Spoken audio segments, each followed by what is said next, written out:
Tagore school बावड़े की online class में आप सभी का फिर से स्वागत है। सभी स्टूडेंट्स को गुड मॉर्निंग।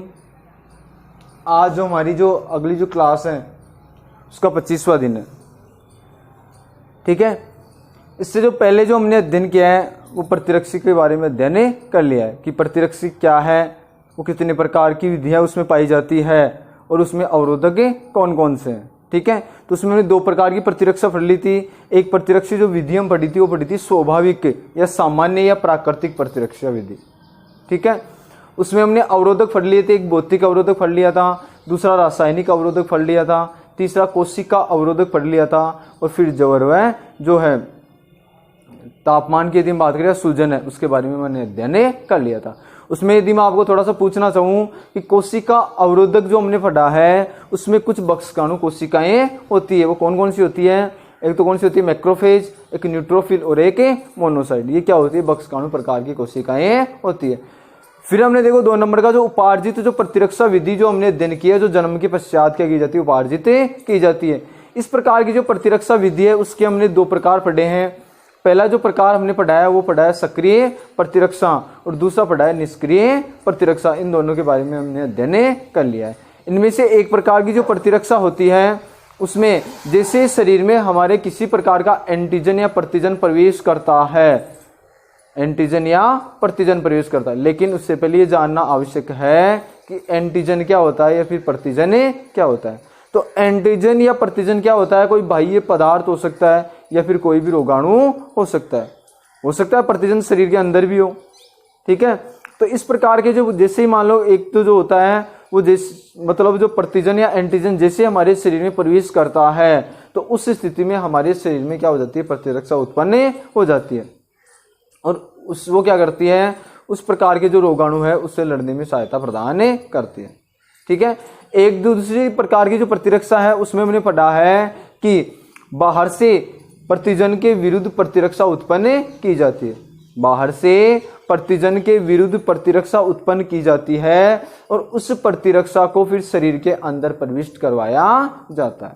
किसके अंदर प्रविष्ट करवाया जाता है? शरीर के अंदर, ठीक है। यानी ये प्रतिरक्षा क्या होती है? बाहर से बनाई जाती है। अब देखो जैसे हम बात करें, आज जो हमारा जो अगला टॉपिक रहेगा वो रहेगा प्रतिजन व प्रतिरक्षी, ठीक है ना। इसमें क्या है कि ये जो टॉपिक है इसमें थ्योरी बहुत ज्यादा है, इसलिए पहले लिखने की क्या होगी? आवश्यकता हो गई। अन्यथा क्या होता है कि जो थ्योरी ज्यादा होने के कारण आपका समय ज्यादा खराब न हो, ठीक है। इसमें देखो जैसे हम बात करें प्रतिजन व प्रतिरक्षी कि प्रतिजन क्या होता है, तो मैंने पहले बता दिया था कि प्रतिजन कोई बाहरी पदार्थ या रोगाणु होता है जो हमारे शरीर में कौन सी कोशिकाएं पाई जाती है? बी लिम्फोसाइट जो कोशिका पाई जाती है उसको क्या करता है? प्रतिरक्षी उत्पादक बनाने के लिए प्रेरित करता है। एक बार उतारना नहीं है, कुछ केवल सुनना है, ठीक है ना, और समझना है सही प्रकार से। पहले जो आपको जो वीडियो है उसको पहले आराम से सही प्रकार से सुन लो, ठीक है ना। सुनने के बाद में उसको अपनी रफ कॉपी में उतार लो और फिर आराम से फेयर कॉपी में अच्छी राइटिंग में उतार लेना, ठीक है। अब देखो जैसे हम बात करें प्रतिजन व प्रतिरक्षी, तो सबसे पहले प्रतिजन की हम बात करें तो प्रतिजन कोई भी बाहरी रोगाणु या फिर क्या हो सकता है? पदार्थ हो सकता है। कोई भी बाहरी रोगाणु या पदार्थ हो सकता है जो हमारे शरीर की जो बी लिम्फोसाइट जो है, बी लसिका जो कोशिकाएं होती है उनको प्रेरित कर हमारे शरीर में प्रतिरक्षा उत्पन्न करता है, ठीक है ना। एक बार ऐसे समझ लो। फिर हम बात करें इसके बाद में, ये तो थोड़ा सा प्रतिजन के बारे में हो गया, अभी आपको लिखना नहीं है केवल, ठीक है। फिर ऐसे हम बात करें कि प्रतिरक्षी के बारे में यदि हम बात करते हैं तो प्रतिरक्षी क्या है? प्रतिरक्षी एक विशेष प्रकार का प्रोटीन होता है या प्रतिरक्षी एक प्रोटीन है जो हम किसी भी प्रकार के प्रतिजन है उसके विरुद्ध उत्पन्न होती है, ठीक है ना। कहने का मतलब प्रतिरक्षी क्या है और प्रतिजन क्या है? प्रतिजन तो कोई भी बाहरी रोगाणु या पदार्थ हो सकता है। प्रतिरक्षी क्या है कि प्रतिजन के विरुद्ध क्या होता है? जो उत्पन्न प्रतिरक्षी होती है वो प्रतिरक्षी कहलाती है, ठीक है ना। वो प्रोटीन प्रकृति की होती है। किस प्रकार की होती है? प्रोटीन प्रकृति की, ठीक है ना।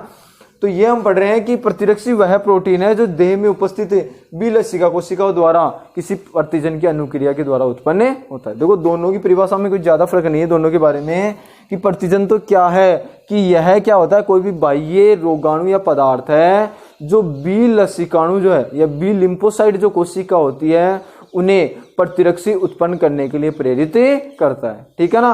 और प्रतिरक्षी क्या है कि प्रतिरक्षी वह प्रोटीन है, क्या है प्रतिरक्षी? वह प्रोटीन है जो किसी भी प्रतिजन के प्रवेश करने के पश्चात या किसी प्रतिजन के कारण बी लसिका द्वारा क्या होता है? उत्पन्न होता है। किसी भी प्रतिजन के कारण बी लिम्फोसाइट है या बी लसिकाणु है या बी लसिका कोशिका है, उसके द्वारा क्या होता है? प्रेरित होता है। दोनों में सेम है। ये क्या करता है? बाह्य पदार्थ है जो बी लसिकाणु के द्वारा प्रतिरक्षी उत्पन्न करता है। ये क्या करता है? एक प्रोटीन है जो एंटीजन जैसे आता है, एंटीजन यानी प्रतिजन जैसे आता है, तो बी लसिकाणु जो क्या हो जाता है? उत्पन्न हो जाता है। ये हो गया, ठीक है ना। तो सबसे पहले क्या लिखोगे आप? हमारा टॉपिक रहेगा प्रतिजन व प्रतिरक्षी। क्या लिखोगे? प्रतिजन व प्रतिरक्षी। उसमें क्या लिखना है कि प्रतिजन यानी एंटीजन वह बाहरी रोगाणु या पदार्थ है, यानी कोई भी बाहरी रोगाणु या फिर पदार्थ हो सकता है जो शरीर में प्रविष्ट बी लसिका कोशिका, जिसे क्या बोला जाता है? B lymphocyte. शरीर में क्या है? बी लसिका कोशिका, या इसे क्या बोलते हैं? बी लिम्फोसाइट को प्रतिरक्षी उत्पादक, यानी प्रतिरक्षी जो हमें बनानी है, ठीक है ना, उत्पादक प्लाज्मा कोशिका में रूपांतरित कर प्रतिरक्षी उत्पाद हेतु प्रेरित करता है। यानी जो बी लसिका कोशिका है, कौन सी? बी लसिका कोशिका। प्रतिजन वह बाह्य रोगाणु या पदार्थ है जो शरीर के अंदर प्रवेश करता है। प्रवेश करने के पश्चात कौन सी कोशिका? बी लिम्फोसाइट या बी लसिका कोशिका, ठीक है ना। बी लिम्फोसाइट या फिर कौन सी कोशिका? बी लिम्फोसाइट कोशिका। इसको किस में बदल देता है? प्रतिरक्षी उत्पादक प्लाज्मा कोशिका में। यानी प्रतिरक्षी उत्पादक यानी प्रतिरक्षी का उत्पाद बनाने वाली जो प्लाज्मा कोशिका है उसमें क्या कर देता है? रूपांतरित कर देता है, और उससे क्या बन जाता है? प्रतिरक्षी उत्पाद बने जाता है, या उसको उत्पादित करने के लिए क्या हो जाती है? प्रेरित हो जाती है। समझ में आ गया? समझ में क्या है कि प्रतिजन क्या है? तो प्रतिजन क्या है? वह बाहरी रोगाणु या पदार्थ है जो क्या करता है? जो शरीर में प्रविष्ट बी लसिका कोशिका यानी बी लिम्फोसाइट को प्रतिरक्षी उत्पादक प्लाज्मा कोशिका में रूपांतरित कर प्रतिरक्षी उत्पाद हेतु प्रेरित करता है, और विशिष्ट रूप से उस ही प्रतिरक्षा से अभिक्रिया करता है। किससे करता है? उसी प्रतिरक्षा से अभिक्रिया करता है, यानी दूसरी प्रतिरक्षा से अभिक्रिया नहीं करता है। तो इतना तो उतार लो।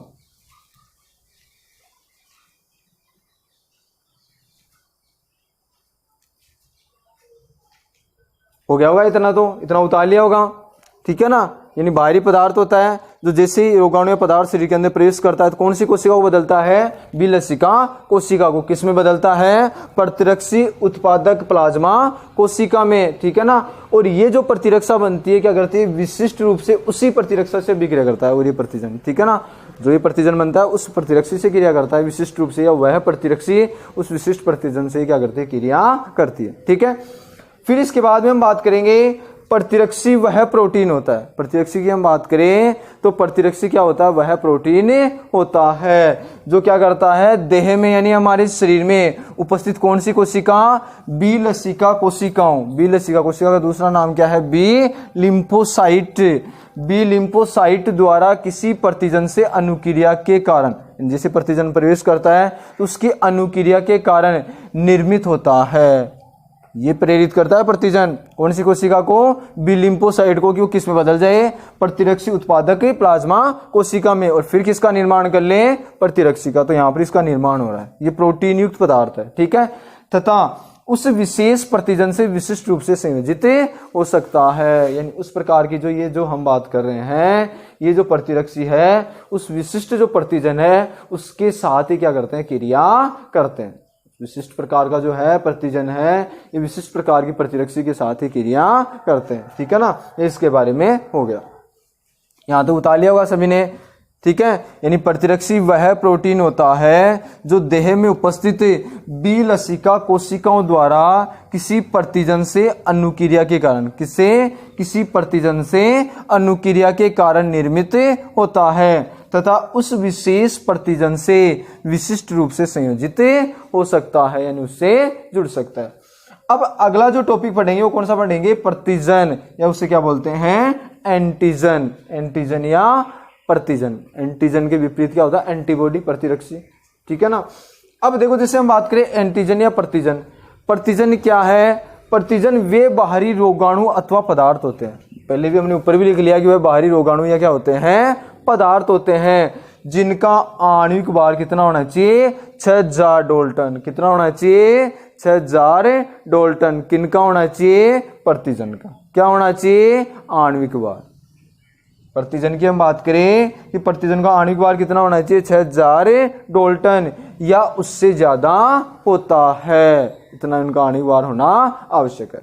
ठीक है, फिर हम बात करें ये प्रोटीन, पॉलीसेकेराइड, ठीक है ना। इसके साथ साथ हम बात करें लिपिड या न्यूक्लिक अम्ल आदि के रासायनिक संगठन हो सकते हैं। यानी इनमें क्या क्या पाए जा सकते हैं, किनसे मिलकर क्या क्या इसमें हो सकते हैं। तो इसमें प्रोटीन, पॉलीसेकेराइड या लिपिड या न्यूक्लिक अम्ल भी हो सकते हैं। थोड़ा सा मैं न्यूक्लिक अम्ल के बारे में आपको बता देता हूँ कि जो न्यूक्लिक अम्ल होते हैं वो दो होते हैं। एक तो हम बात करते हैं, एक तो जो न्यूक्लिक अम्ल होता है वो होता है डीएनए, और दूसरा कौन सा होता है, आरएनए।